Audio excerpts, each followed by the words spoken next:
नमस्कार दोस्तों, कैसे हो सब। आशा करते हैं कि आप लोग अच्छे से होंगे।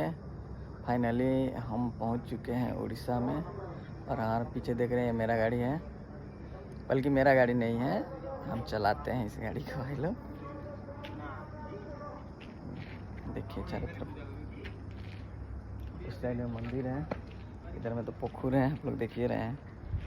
और इस गाड़ी के अंदर में चूना आया है, चूना।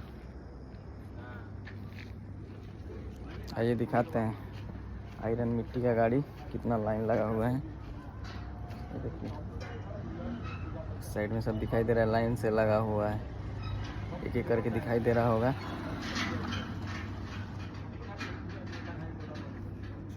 आइए आगे से और दिखाते हैं इस साइड से।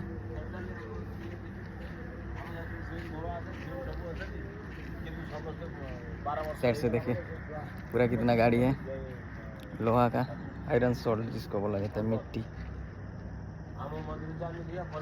लाइक करो वीडियो भाई, कमेंट करो भाई, गरीब आदमी को सपोर्ट करो, ज़्यादा से ज़्यादा शेयर करो।